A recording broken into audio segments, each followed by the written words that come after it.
Hello दोस्तों, learning by doing पे मैं प्रियंका आपका स्वागत करती हूँ। और जैसा कि आपके सामने है, ये है एनसीईआरटी हिस्ट्री क्लास 8 का हेड राइटिंग नोट्स, जो कि एनसीईआरटी के बुक के माध्यम से तैयार किया गया है। मुझे उम्मीद है कि इस हेड राइटिंग नोट से काफ़ी हद तक आपको प्रॉफिट मिलेगी आने वाले एग्ज़ाम में। दोस्तों, अगर आप हमारे चैनल पर नए हैं तो वीडियो को लाइक और चैनल को सब्सक्राइब करिए। तो जैसा कि आपके सामने है, ये है अध्याय 5 में आज आपका लेसन है जब जनता बगावत करती है 1857 और उसके बाद। ठीक है दोस्तों, इसमें जो मेन टॉपिक है उसी को देखते हुए ये जो है हेड राइटिंग नोट्स तैयार किया गया है। ठीक है, तो सबसे पहले इसमें बात करेंगे वो है नवाबों की छीनती सत्ता।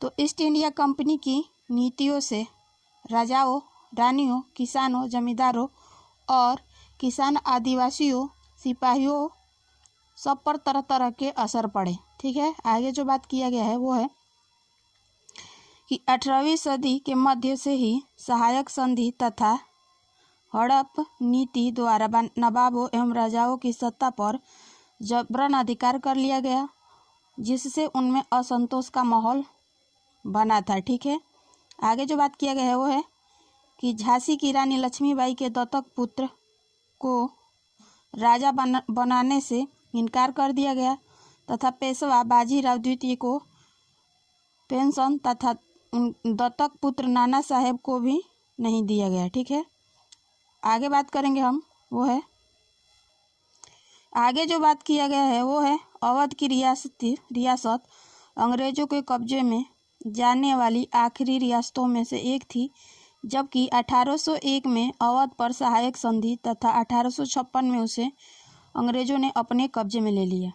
आगे जो बात किया गया वो है कि 1849 में गवर्नर जनरल डलहौजी ने ऐलान किया कि बहादुर शाह जफर की मृत्यु के बाद बादशाह के परिवार को लाल किले से निकालकर दिल्ली में बसाया गया और 1856 में लॉर्ड कैनिंग ने मुगल बादशाह बहादुर शाह जफर को अंतिम सम्राट घोषित कर दिया। उसके उत्तराधिकारियों को बादशाह मानने से इनकार कर दिया। ठीक है, आगे जो बात किया गया वो है किसान और सिपाही। तो दोस्तों, गांव में किसान और सैनिक, जो मूल रूप से किसान थे, भारी भरकम लगान कर वसूली से सख्त परेशान थे। सैनिक अपने वेतन भत्तों और सेवा शर्तों के साथ साथ धार्मिक भावनाओं को ठेस पहुंचाने से रुष्ट थे। और आगे बात करें हम तो वो है कि 1824 में सिपाहियों ने समुद्र के रास्ते बर्मा जाने के आदेश को मानने से इनकार कर दिया और 1856 में कंपनी ने कानून बनाया और उसमें कहा गया कि कोई भी व्यक्ति सेना में नौकरी करेगा तो ज़रूरत पड़ने पर उसे समुद्र पार भी जाना पड़ सकता है। ठीक है, आगे जो बात किया गया है वो है आपका आगे जो है दोस्तों वो है टॉपिक सुधारों पर प्रतिक्रिया, यानी सती प्रथा को रोकने और विधवा विवाह को बढ़ावा देने के लिए कानून बनाए गए। अंग्रेजी भाषा की शिक्षा को जमकर प्रोत्साहन दिया गया और 1830 के बाद ईसाई मिशनरियों को खुलकर काम करने की और जमीन संपत्ति जुटाने की छूट दे दी गई और 1850 में कानून बनाया गया कि जिससे ईसाई धर्म को अपनाना और आसान हो गया। ठीक है, तो दोस्तों 1850 में कानून बनाया गया था। ठीक है, ताकि ज़्यादा से ज़्यादा लोग जो है ईसाई धर्म को अपना सके। ठीक है, आगे जो बात किया गया है वो है सैनिक विद्रोह। तो दोस्तों, मई 1857 में मेरठ से शुरुआत हुआ बगावत कंपनी को खतरे में डाल दिया और कुछ लोग 19वीं सदी में उपनिवेशवाद के खिलाफ दुनिया भर में यह सबसे बड़ा सशस्त्र संघर्ष था। ठीक है, आगे जो बात किया गया है वो है मेरठ से दिल्ली तक। ये टॉपिक है मेरठ से दिल्ली तक। क्या हुआ तो दोस्तों, 29 मार्च 1857 को युवा सिपाही मंगल पांडे को बैरकपुर में अपने अफसरों पर हमला करने के आरोप में फांसी पर लटका दिया गया और 9 मई 1857 को मेरठ में सिपाहियों ने नए कारतूस जो था गाय और सूअर की चर्बी से बना था को अभ्यास करने से मना कर दिया तो 85 सिपाहियों को निकालकर 10 साल की कैद की सज़ा दी गई। आगे जो बात की गई वो है 10 मई को सिपाहियों ने मेरठ की जेल पर धावा बोलकर वहां बंद सिपाहियों को आज़ाद कर दिया। वहां बंद पड़े जो सिपाही थे उनको आज़ाद कर दिया गया। ठीक है, आगे जो बात किया गया है दोस्तों वो है कि 10 मई 1857 की रात को मेरठ की सिपाहियों की टोली जो थी दिल्ली पहुंच गई और उनके आने की खबर फैली और दिल्ली में सिपाहियों ने अंग्रेज अफसरों को मार गिराया और बहादुर शाह जफर को नेता घोषित कर दिया। आगे है कि बहादुर शाह जफर ने विद्रोहियों का समर्थन किया और देश भर के मुखियाओं और शासकों को चिट्ठी लिखकर राज्य को आह्वान किया।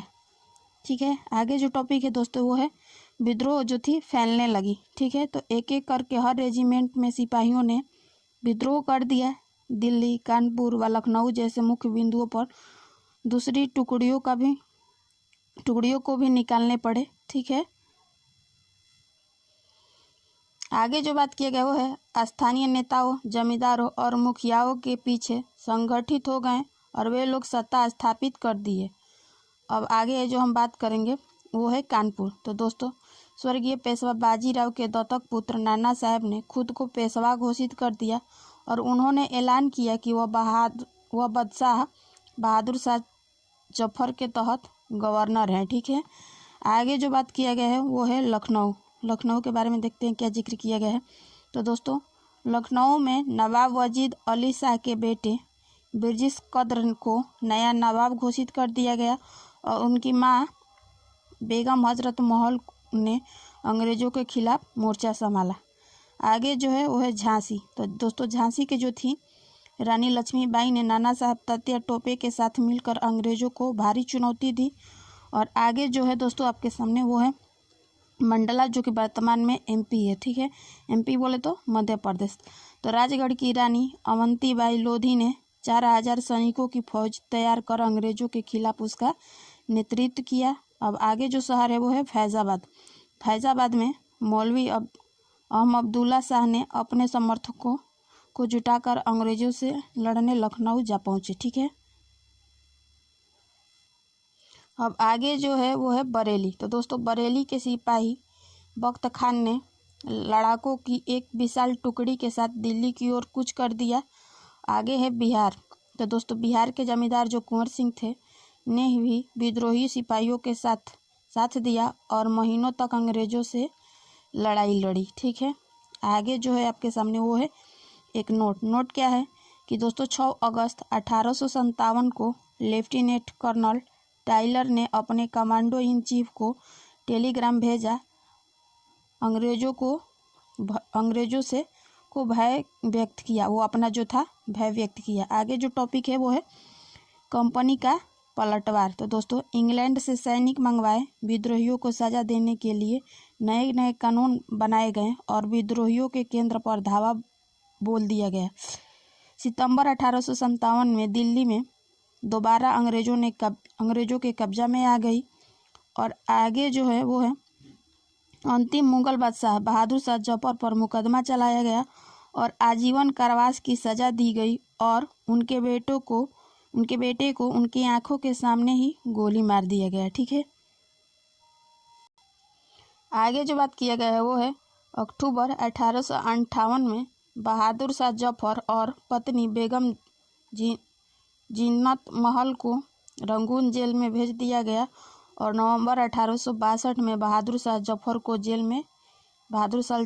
की जो है जेल में ही मृत्यु हो गई। ठीक है, आगे जो बात किया गया है वो है कि मार्च 1858 में लखनऊ अंग्रेज़ों के कब्जों में आ गया और जून 1858 में रानी लक्ष्मीबाई की हार हुई और उन्हें मार दिया गया। ठीक है, आगे जो बात किया गया वो है कि तात्या टोपे मध्य भारत के जंगलों में रहते हुए आदिवासियों और किसानों की सहायता से छापामार युद्ध चलाते रहे। और आगे जो टॉपिक है दोस्तों वो है विद्रोह के बाद के साल। तो अंग्रेज़ों ने 1859 में के आखिरी तक देश पर दोबारा नियंत्रण पा लिया था और ब्रिटिश संसद में 1858 में एक नया कानून पारित किया गया और ईस्ट इंडिया कंपनी के सारे अधिकार ब्रिटिश साम्राज्य के हाथों में सौंप दिए। आगे जो है वो है कि ब्रिटिश मंत्रिमंडल के एक सदस्य को भारत के मंत्री के रूप में नियुक्त किया गया। उसे सलाह देने के लिए परिषद यानी इंडियन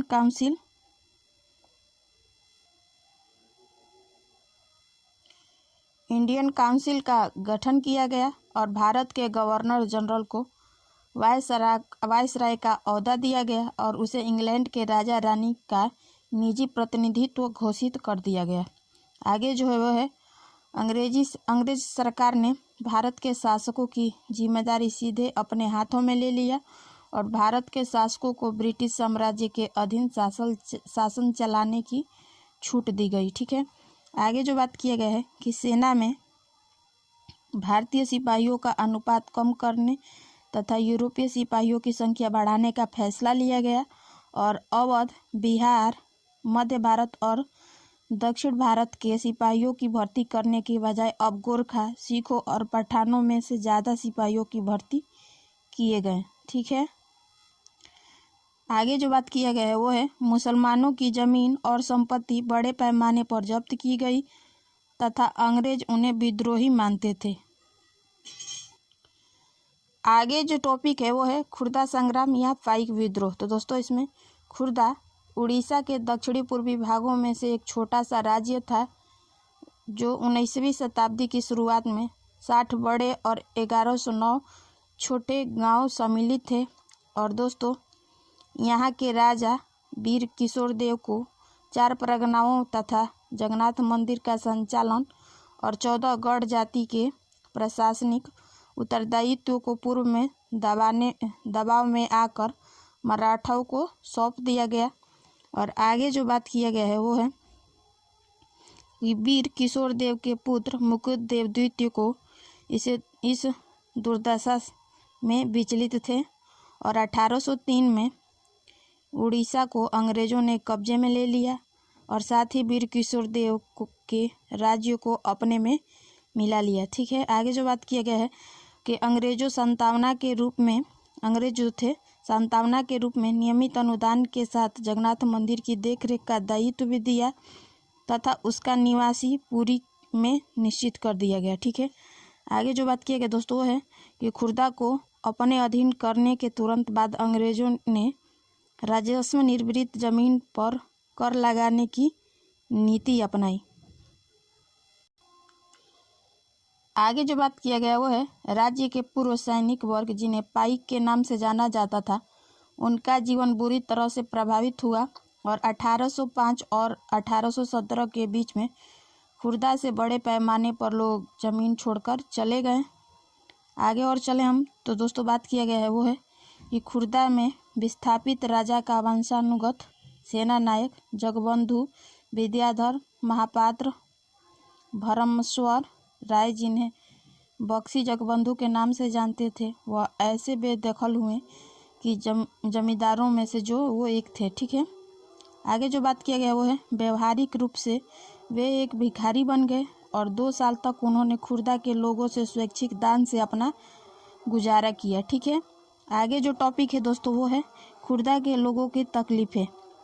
तो दोस्तों अंग्रेजों द्वारा इस क्षेत्र में चांदी के सिक्के का प्रचलन मतलब चलाया जाता था। ठीक है, इस नई मुद्रा में राजस्व के भुगतान पर जोर देना और खाद्य सामग्री की कीमतों में अभूतपूर्व वृद्धि तथा नमक की आपूर्ति में कमी और स्थानीय जमींदारों की कलकत्ता में नीलामी और इसके कारण बंगाल के जमींदारों का आगमन हुआ। ठीक है,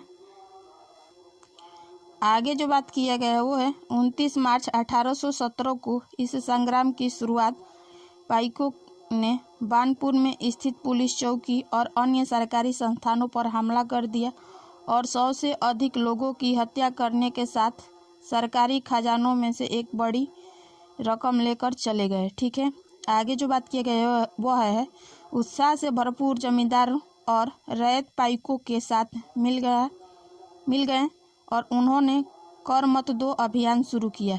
ठीक है, आगे जो बात किया गया है वो है कि 14 अप्रैल 1817 को बक्सी जगबंधु ने 5 से 10 हज़ार पाइक को कंद योद्धाओं की अगुवाई कर पुरी को कब्जे में ले लिया और मुकुंद देव द्वितीय को राजा घोषित कर दिया। आगे स्थिति को हाथ से निकलते देख अंग्रेजों ने मार्शल लॉ लागू कर दिया। ठीक है, आगे जो बात किया गया दोस्तों वो है कि जल्द ही घोषित राजा पकड़े गए और उन्हें उनके पुत्र सहित कटक में करवास दे दिया गया। अंग्रेजों ने मई 1817 तक खुर्दा के संग्राम को काबू में कर लिया। और आगे जो बात की गई वो है खुर्दा के बाहरी क्षेत्रों में बख्शी जगबंधु ने कुजुंग के राजा की मदद से इस संघर्ष को मई 1825 तक जारी रखा और तब अंग्रेजों के सामने आत्मसमर्पण कर दिए। ठीक है, आगे जो बात किया गया दोस्तों वो है अन्यत्र में ताइपिंग विरोध। तो दोस्तों चीन के दक्षिणी भागों में से एक विद्रोह हुआ। यह विद्रोह 1850 में शुरू हुआ और 1860 के मध्य जाकर ख़त्म हुआ। ताइपिंग विद्रोह क्या था? तो दोस्तों हांग जिकुआका के नेतृत्व में यह युद्ध हुआ। विद्रोह के क्या उद्देश्य थे? तो दोस्तों एक ऐसा साम्राज्य की स्थापना हुआ जहां ईसाई धर्म को ही माना जाए और जहां सामाजिक वर्ग और स्त्री पुरुषों के बीच कोई भेद नहीं होना चाहिए। ठीक है, नहीं होगा, या जहां किसी के पास निजी संपत्ति नहीं होगी। और आगे जो बात किया गया दोस्तों वो है जैसे कि अफीम, तंबाकू, शराब के सेवन तथा जुए, वेश्यावृत्ति और गुलामी पर पाबंदी होगी। ठीक है, तो ये थे विद्रोह के महत्वपूर्ण कारण। ठीक है, और इस तरह आपका अध्याय 5 जो है समाप्त होता है। दोस्तों अगर आप हमारे चैनल पे नए हैं तो वीडियो को लाइक, चैनल को सब्सक्राइब और अपने फ्रेंड, कलीग्स या आप जिनसे कनेक्टेड हैं उनके यहाँ हमारा वीडियो शेयर करें ताकि इस कंटेंट का प्रॉफिट उनको भी मिल सके। तो फिर मिलेंगे नेक्स्ट वीडियो के साथ, तब तक के लिए धन्यवाद। आपका दिन मंगलमय हो।